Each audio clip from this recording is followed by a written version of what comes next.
પુરુષોત્તમ માસની કથાનો 18મો અધ્યાય આજે છે. તો આપણે આજે વ્રતનો પ્રભાવ શું છે એ જાણીશું. સુત પુરાણી કહે છે કે હે મુનિશ્રેષ્ઠો સુદેવ અને તેની પત્ની ગૌતમી પોતાના મૃત બાળકને ખોળામાં લઈ કલ્પાત કરવા લાગ્યા. લાંબો સમય સુધી ત્યાં જ બેઠા રહ્યા. ત્યારમાં ચોમાસું ન હોવા છતાં અચાનક વરસાદ તૂટી પડ્યો. ચારે દિશામાં અંધકાર છવાઈ ગયો. પવન જોરદાર ફૂંકાવા લાગ્યો. વીજળીના ચમકારા થવા લાગ્યા. 1 માસ સુધી સતત વરસાદ વરસ્યા કર્યો છે. સુદેવ ગૌતમી કંઈ પણ ખોરાક લીધા વગર ત્યાં જ બેસી રહ્યા છે અને પુત્ર શોકમાં ગરકાવ થઈ ગયા છે.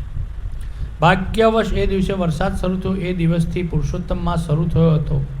આ આખા માસ દરમિયાન સતત વરસાદ વરસ્યો. બંને નિરાહારી રહેવાથી અજાણપણામાં તેમનાથી પુરુષોત્તમ માસનું વ્રત થઈ ગયું.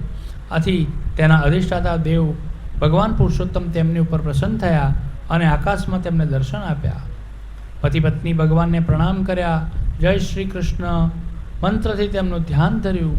આથી ભગવાન પ્રસન્ન થઈ, હે સુદેવ, હવે તું તારી ચિંતા છોડ દે. અજાણપણે તારાથી પુરુષોત્તમ માસનું વ્રત થઈ ગયું છે, એટલે વ્રતના પ્રતાપે કરી મૃત્યુ પામેલો તારો પુત્ર સજીવન થશે અને આયુષ્ય 12,000 વર્ષનું થશે. તે માર્કંડ મુનિને રઘુ રાજા કહેલ કથા કહી સંભળાવું છું. પૂર્વકાળમાં ધનુ શર્મા નામે ઋષિ થઈ ગયા. 1000 વર્ષનું ઉગ્ર તપશ્ચર્યા કરી અમરપુત્રની ઈચ્છા રાખી. તેના તપથી પ્રસન્ન થઈ દેવોએ વરદાન માગવા કહ્યું. ત્યારે ધન શર્માએ પોતાને અમરપુત્ર મળે એમ કહ્યું. આથી દેવોએ જણાવ્યું કે હે મુનિ, તમે જે માગો છો એવું હજી સુધી ક્યાંય બન્યું નથી. અમરત્વ કોઈને પ્રાપ્ત થતું નથી, માટે બીજું કંઈક માગો. આ સામે પર્વત જે દેખાય છે, જ્યાં સુધી અસ્તિત્વ ધરાવે ત્યાં સુધી મારો પુત્ર જીવે એવું માગ્યું. દેવોએ કહ્યું, તથાસ્તુ. સમય જતાં ધનુ શર્માની પત્નીએ દેવાંશી પુત્રને જન્મ આપ્યો. ઉંમરલાયક થતાં મુનિએ કહ્યું, તું કદાપી કોઈ ઋષિ મુનિઓનું અપમાન કરીશ નહીં. આવી શિખામણ આપવા છતાં તે ઉદ્ધત પુત્ર વારંવાર ઋષિ મુનિઓ અને બ્રાહ્મણોનું અપમાન કરવા લાગ્યો. એક સમયે તેને મહિષ નામના ઋષિને શાલિગ્રામની પૂજા કરી હતા. તે વખતે મૂર્તિને ઉઠાવી લઈ કૂવામાં નાખી દીધી. તેના આ કૃત્યથી ઋષિ ક્રોધે ભરાયા અને તેને શાપ આપ્યો કે તારું આ ક્ષણે જ મૃત્યુ થાય. પણ આ ઉદ્ધત છોકરાને કંઈ પણ થયું નહીં. આથી મહેશ ઋષિએ સમાધિ લગાવી જાણ્યું કે આ તો સરળતાથી મરે તેમ નથી. ઋષિએ નિશાસો નાખ્યો કે તેનામાંથી હજારો પાડા ઉત્પન્ન થાય અને તેમને પર્વતના ચૂરે ચૂરા કરી નાખ્યા. તેની સાથે ઉદ્ધત બાળકનું મરણ થયું. ભગવાન સુદેવને કહ્યું, આ કથા પરથી તારે બોધ લેવો કે હઠ કરીને કંઈ મેળવવાથી પરિણામ સારું આવતું નથી. તારા પુત્ર સજીવન થઈ 1000 વર્ષનું આયુષ્ય ધરાવતો નથી. તારા પુત્ર તું બ્રહ્મલોકમાં જઈશ ત્યારે 1000 વર્ષ સુધી ઐશ્વર્ય અને સમૃદ્ધિનું રાજ્ય ચલાવીશ. આથી સુદેવ વિષ્ણુ ભગવાનને પૂછ્યું, મારા ઉગ્ર તપને કારણે આ પ્રસન્ન થવા છતાં તે સમયે મને પુત્ર ફળ આપ્યું નહોતું. જ્યારે આજે પ્રસન્ન થઈ મારા પુત્રને તમે સજીવન કર્યો, એનું કારણ શું?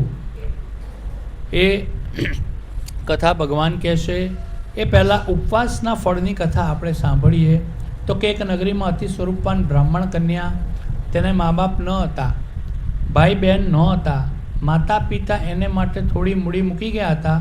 તેના ઉપર કન્યા પોતાનો નિભાવ કરતી. ઘરમાં એકલી રહેતી હોવા એક દાસી રાખી. 24 કલાક તેની પાસે રહેતી.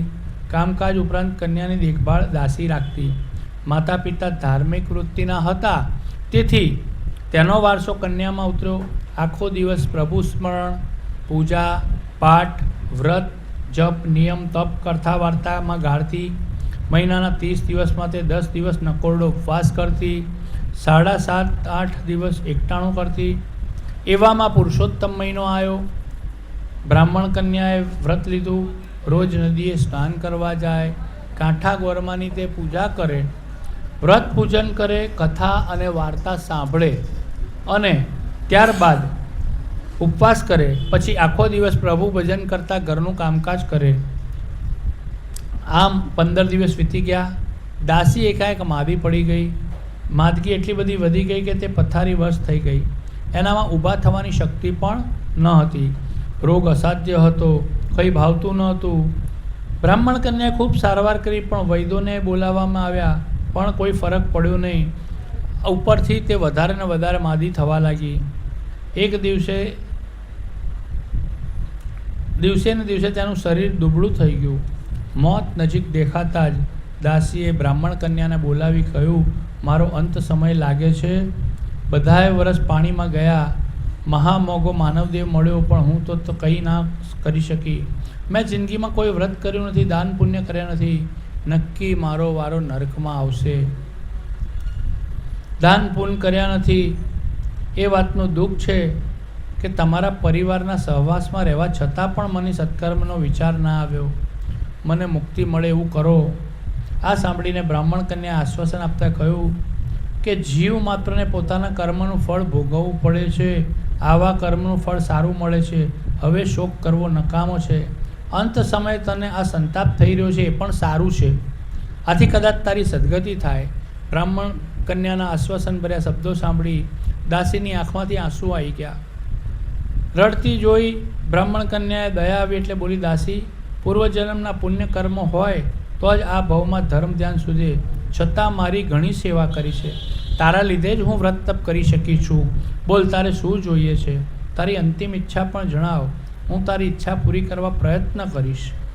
ત્યારે દાસી કહે છે કે બહેન, તમે આ પુરુષોત્તમ માસના ઉપવાસ કરી રહ્યા છો. મેં સાંભળ્યું છે કે આ માસમાં ઉપવાસ કરનારને અલૌકિક ફળ મળે છે. કૃપા કરી મને એક ઉપવાસનું ફળ આપો તો કદાચ મારું કલ્યાણ થઈ શકે.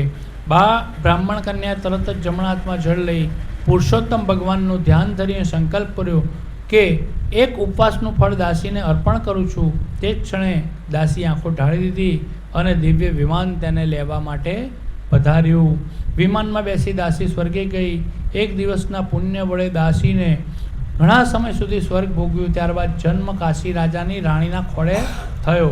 રાજકુંવરીનું સુખ ભોગવવા મળ્યું. આખી જિંદગી સુખ સમૃદ્ધિ ભોગવી અને તે વૈકુંઠને પ્રાપ્ત કર્યું. બોલો શ્રી પુરુષોત્તમ ભગવાન કી જય. કૃષ્ણ કનૈયા લાલ કી જય.